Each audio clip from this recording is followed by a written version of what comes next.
The purpose of today's lecture is to provide you with a deeper appreciation for the concepts found in Chapter 5 in the Lustig and Kester textbook. What we are going to be doing is exploring the relationship between culture and communication, and how culture informs the way that people approach communication, interpret communication, and understand communication. One of the great things about this particular course is that it helps you appreciate the levels of complexity involved in everyday interactions where communication is involved. Oftentimes, we communicate without really thinking about all the different factors that come to play in that particular sequence. So hopefully after you're finished reading Chapter 5, you'll see how many different influences really change the way that you communicate and how culture plays a heavy role in this communication process. Now, before I go any further, I do want to point out a couple of things about the chapter. The first thing that I'd like you to think about is that when you are reading this chapter, it's going to identify that certain cultures may be one way and certain cultures may be another. So, for example, Scandinavian countries such as Denmark, Finland, Norway, and Sweden may be very individualistic in their approach to culture, where countries like China, Japan, Korea may be very collectivistic in nature in their approach to communication and culture. Now, although this may be true, there are always going to be exceptions to the rule. There are always going to be people who do not act in this particular way. And it could be because of international business experience or travel. It could be that there was another cultural influence that really dominated the way that they were raised. So no matter what the reason, when you're reading through this, just because someone is from this particular country, you cannot make the assumption that they are always going to act in this very predictable manner. There will always be exceptions. Although intercultural communication information from this discipline is useful, at the same time, I don't want you to treat it like a recipe card. And what I mean by that, for example, if you run into someone from China, they are going to do this and this, but never this, but always this. And unfortunately, people are not that static. If they were, it would make our job in intercultural communication much easier. But because of the dynamic nature of people, you never know where they are going to fall on this scale and how much of an influence this dominant culture that we have attached to them is going to actually be enacted in their daily communication. Okay? One of the things that I would like to do with you right now is I would like to give you some information on Edward T. Hall and his particular view of culture. And one of the things that is interesting here is the way that he describes how culture acts. He notes that culture provides a screen between a person and stimuli. Now, if you think about this for a moment, this metaphor of the screen, what does a screen actually do for you? How does it serve you? Well, a screen serves two functions. One, it's to let certain things in, and two, it's to prevent certain things from gaining entry. So let's talk about things it lets in. It might let in air or light or sound, things that we may value or things that we might find to be particularly important. But at the same time, it's keeping certain things out, like insects or other debris. And the thing is, it's serving as a way of protecting us. If you think about our lives, we are bombarded with hundreds of thousands of pieces of information every single day. I mean, just walking down the street in the area of communication, how many messages do you have access to? How many advertisements, whether they come in more formal sign form or messages that are on bags or the clothing that people wear, so on and so forth. Well, the thing is that you're bombarded with all this information, but you can't process it. You have to have some way to pick and choose what is important and what isn't. And that's what culture does for us in some instances. It determines for you what is appropriate, what is important, what you should focus your attention on, and at the same time excludes things as being unimportant or not essential for conducting your daily social life.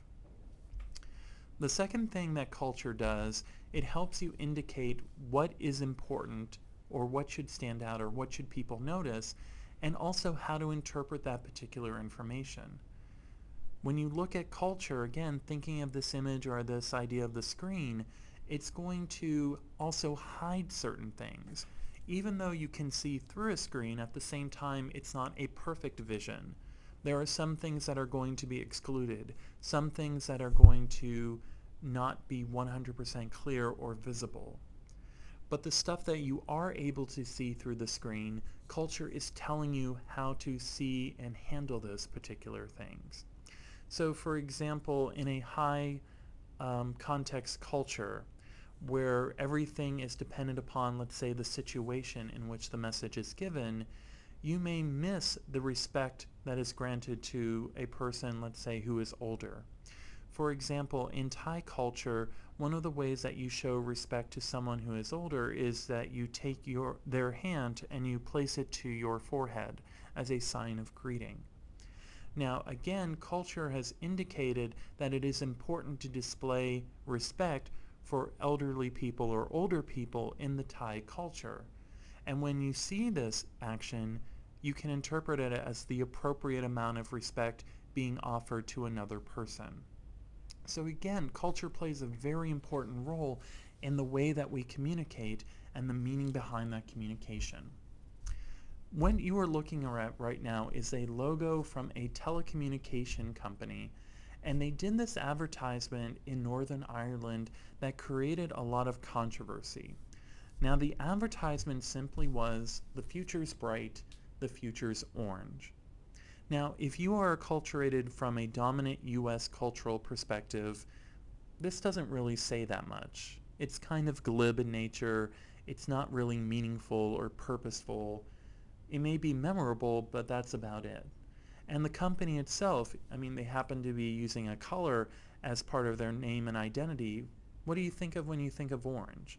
You may think of autumn, or you may think of Halloween, or you may think of pumpkin pie, but that's pretty much it. However, when this was put into Northern Ireland, there was a very distinctive message associated with it. Orange is the color associated with Protestants or loyalists.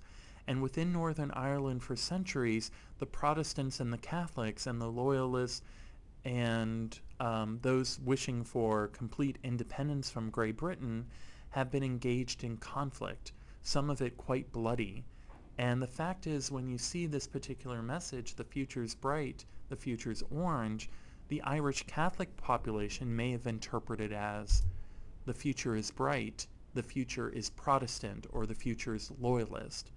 Again, from a US perspective, we might not encode this meaning whatsoever.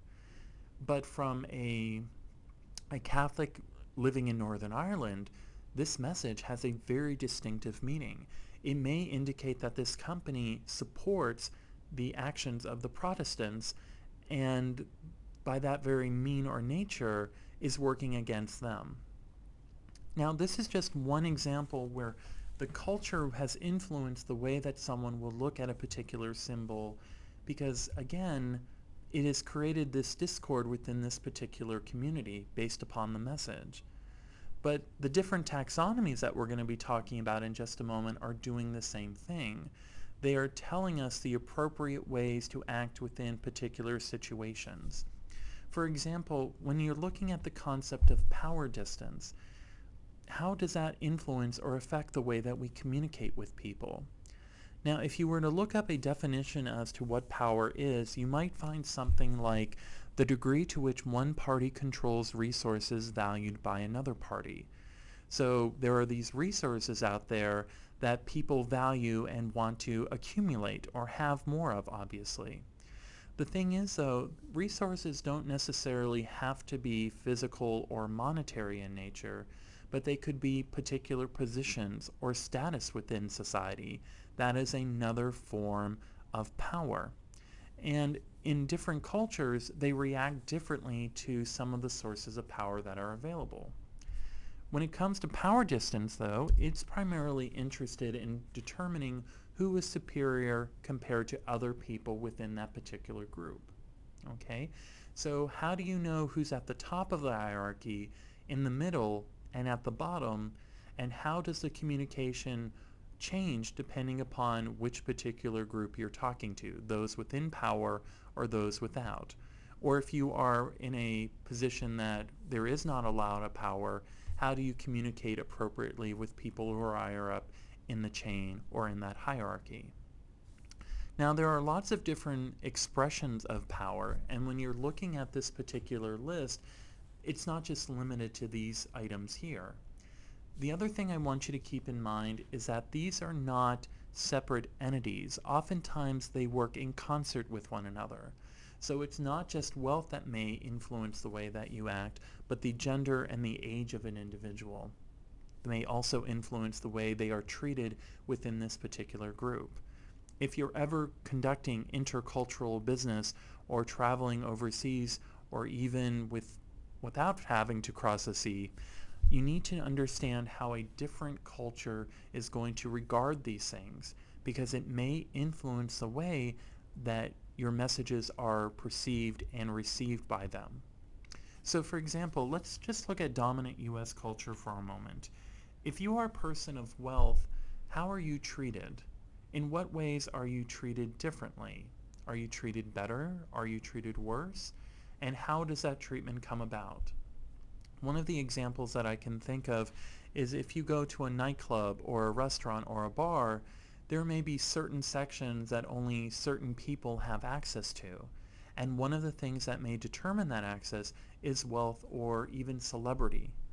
So for example, if you go to a particular club and you see velvet ropes, that's an expression of power distance. Here is a place that only certain people who have a certain level of power may enter into. And if you do not belong to that particular group, you do not have access or privilege to that particular area. Okay?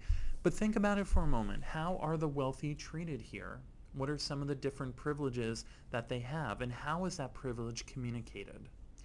Other things can play a role as well. So for example, gender. In some cultures, if you are a male, that's perceived as being a very good thing. There are lots of privileges attached to it. In other cultures, being male may not have any sort of inherent privilege with it whatsoever. Birth order is another thing to think about. Like in some cultures, birth order is of paramount importance.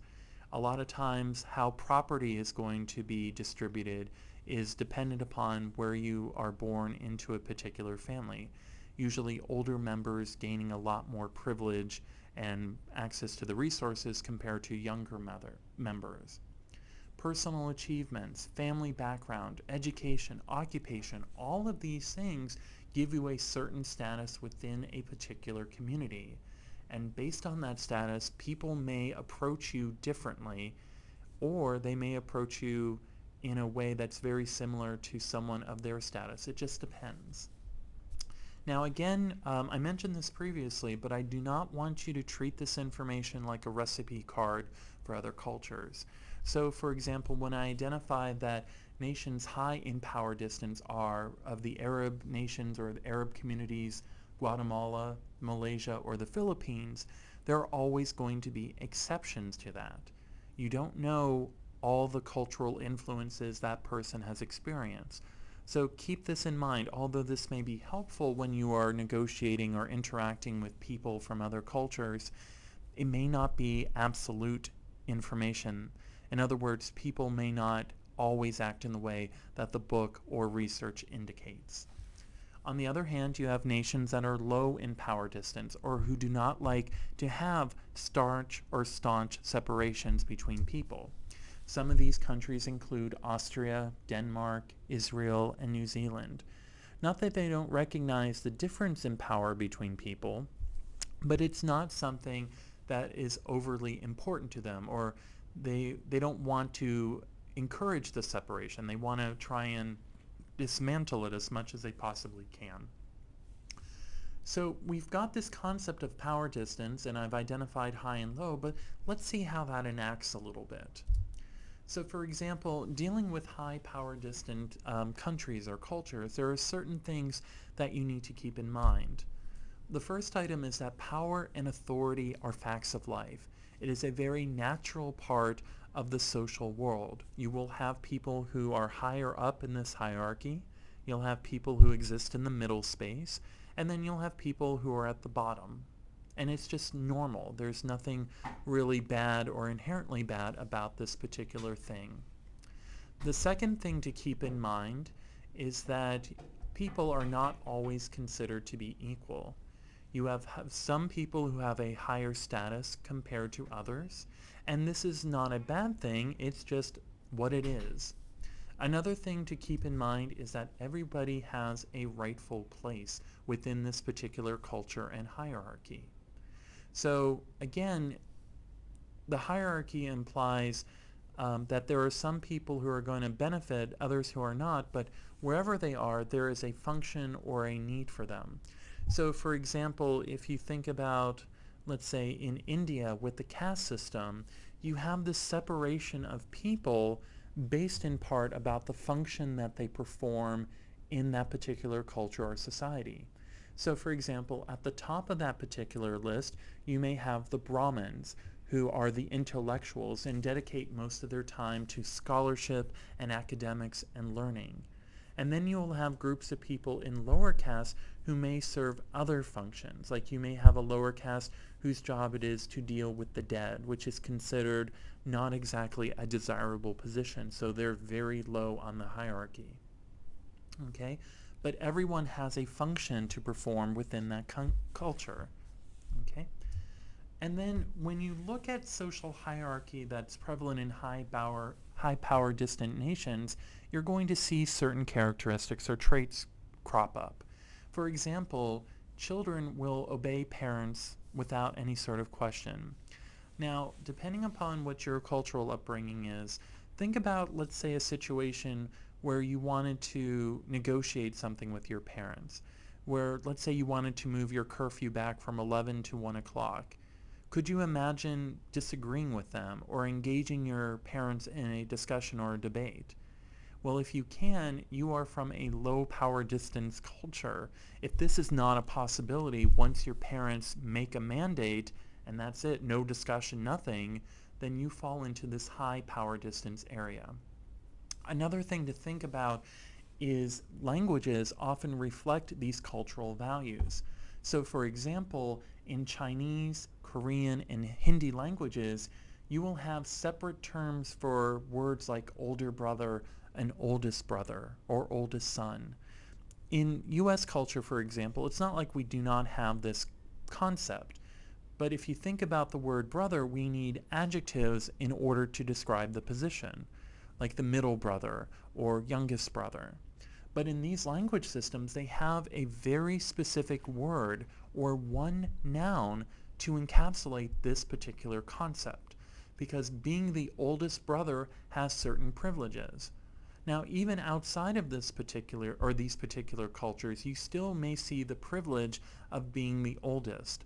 For example, if you look at monarchies, how is succession decided? Usually the oldest one gets the job. So in the case of British royalty, you have Prince William and Prince Harry, and for the longest time they were called the heir and the spare, because William is going to be, after his father, the next one who ascends to being the King of England. Harry, on the other hand, is never going to be king unless something tragic happens to not only Prince Charles, but Prince William as well. His place in that particular hierarchy is based on his second birth order position. Another thing to think about is that teachers are also have a very different outlook in these types of cultures. For example, they are considered authority figures and are not challenged in any sort of capacity whatsoever. Whatever they say is true, and the job of a student is just to simply listen, learn, and memorize this information. They're not encouraged to express opinions or their interpretations, because within these particular cultures, the individual who is teaching has spent a career learning about this information. Who is someone lower to question this knowledge or even challenge it? And in work situations, whether business or educational, you can expect high amounts of supervision. That is another trait or characteristic of high power distance cultures.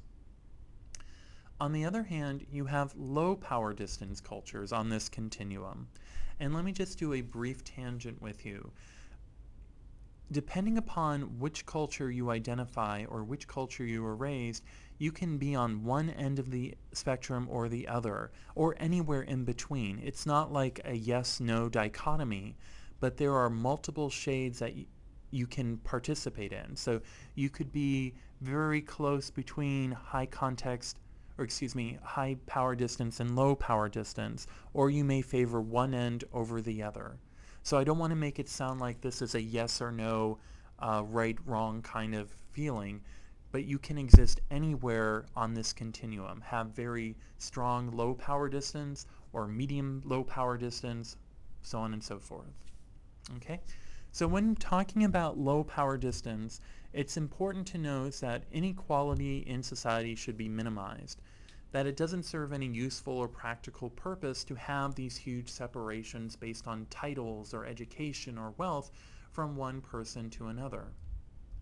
Another thing to think about is that people who believe in low power distance believe they are close to power. And on top of that, that everyone should have access to this power. It's not something that is going to, that everyone should be able to have some sort of interaction with at some point in their life. That it's available to everyone and that no one is ever going to be completely excluded from it. Okay, some of the consequences of this, though, is that children will seek justification for parents' actions.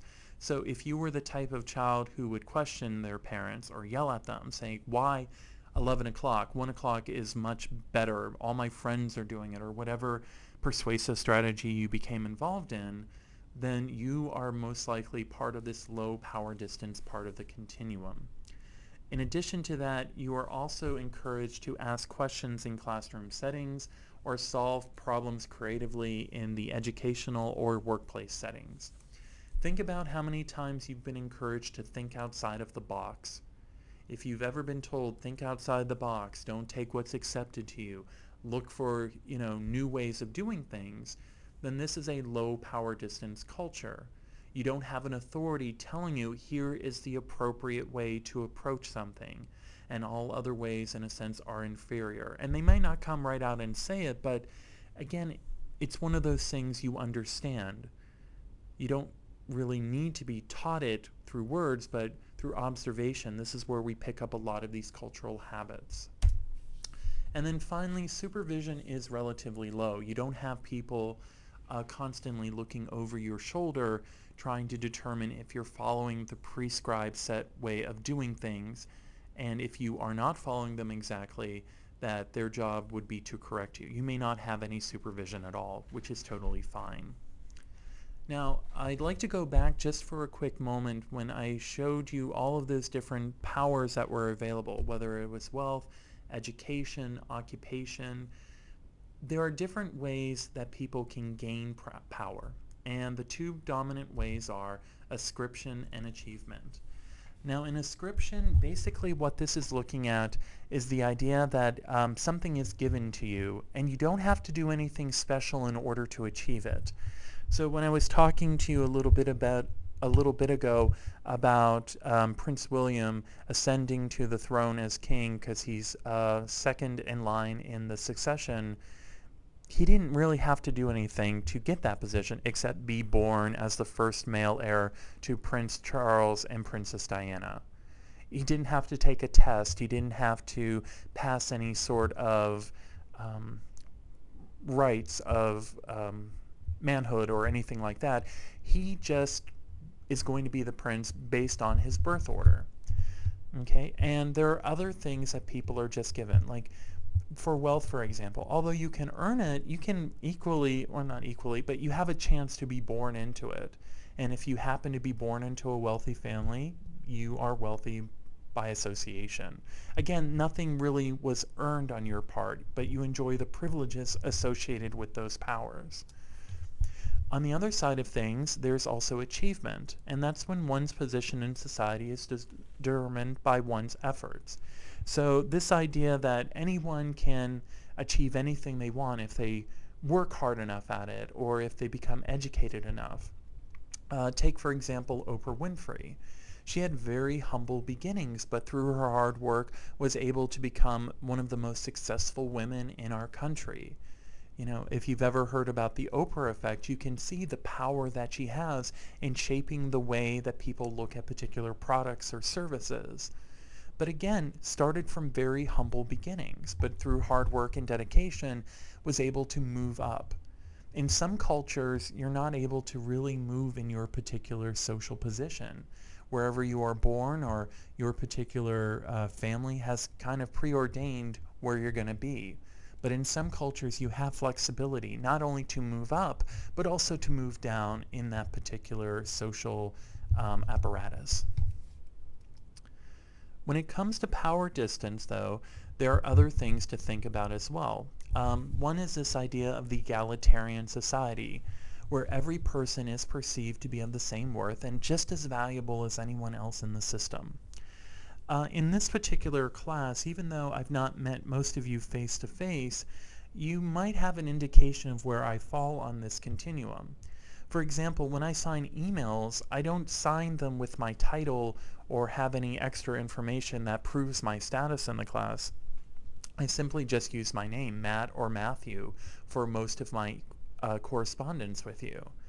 Now, if you think about how other professors in other courses sign their names, not that they don't do the same thing I do, but do they attach their full name, their title, their rank within the particular organization?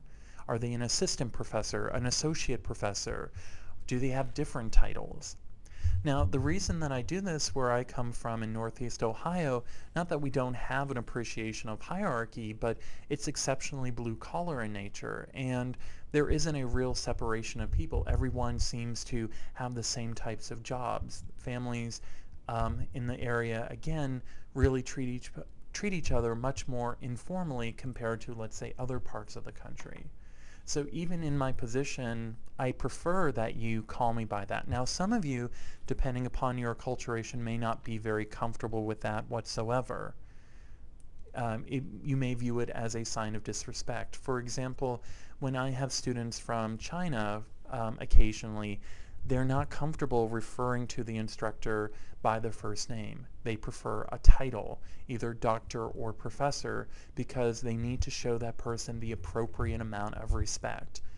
In the U.S. college system, a lot of times professors will encourage you to be more personable with them, to refer to them by their first name. Then you have hierarchical societies, and this is when a person's position of authority determines the person's relative worth. So, for example, I talked briefly about how certain Chinese students may refer to me in the class, but it goes more beyond just a title. Even their actions and the way that they deal with me are different. For example, when I have students occasionally from Korea and China, I am treated exceptionally well, not just in the level of respect that's afforded to me, but even in the way that they treat me. Let me give you an example. Oftentimes, I'm presented with presents from these students. In some cases, it can be small little tokens, like a little box of chocolates, but it can be quite elaborate. I had one student give me a teapot with matching teacups and everything, just for being his instructor. Now, from my position or standpoint, this was really an inappropriate thing because I don't want to give the impression that I'm going to show any sort of favoritism, or I don't want other students to think that in order to do well, they must give me presents. That freaks me out, to be honest. But from that cultural perspective, the giving of a gift to a teacher is something that is very natural to them because the teacher is seen as such a critical part of the educational system. Their status because of their occupation needs to be rewarded and observed as a very important role. And so they may do this with gifts. Occasionally I will be invited out to lunch from students from Korea or China, again as another show of appreciation. But my egalitarian self doesn't feel the need for this. I feel sometimes it's not appropriate, but if I don't accept the gift or the token, it could be perceived by them as an insult. What's wrong with it? Was it not good enough? And again, it can create an intercultural misunderstanding. Another example that I'm going to present to you can be found in the Catholic religion. There are lots of different, I don't know if you know this or not, but there are lots of different orders for angels. In fact, you have seraphim, cherubim, thrones, denominations, virtues, powers, principalities, archangels, and angels. And these are ordered in the way from highest to lowest, with seraphim being the highest and the angel being the lowest on this particular hierarchy. Well, how did they determine this hierarchy? What do all these different categories mean, and why are some higher than others? Well, the way that they're ranked, in a sense, is how close they are to God in a physical sense. And what I mean by that is literally by location. The closer you are to God, the higher you are in this angelic hierarchy. And so the angels at the bottom of the list are the ones who deal with people. They're the ones who are furthest away from God. The seraphims, on the other hand, the ones closest, when they are drawn in art, often are given extra power attributes to signal their importance compared to other angels. One of the things that you will notice here in this particular drawing is that the seraphims had 3 sets of wings. The more wings you have, the more important you are. And you can see on all 3 of these drawings that each angel again has 3 sets of wings to indicate their power and status within this particular group organization. Now, although I'm just going over power distance with you, all of these other taxonomies have the same ability to influence not only the language choices of a particular culture or community, but the way people are treated within that, whether it's masculinity versus femininity, or whether it's uncertainty avoidance, or individualism versus collectivism. It is imperative that you do your research when you know you will encounter a particular culture in your work or educational setting, because they may be saying something to you that is very clear from your cultural perspective, but you might not recognize the significance of it. Or vice versa, you may be doing something that you feel is very clear and obvious to a person from another cultural group, and they don't recognize the importance of your particular message. So read over all of these different taxonomies and ideally relate them to your own culture. How do they help you negotiate this social world in which you exist? Because if you can recognize the patterns in yourself, when you look to another group or another culture, you may be able to pull out or recognize their differences when approaching things like time or power or collectivism. So hopefully you have a better understanding, and make sure that you really think about all of these different taxonomies that have been presented before you in Chapter 5.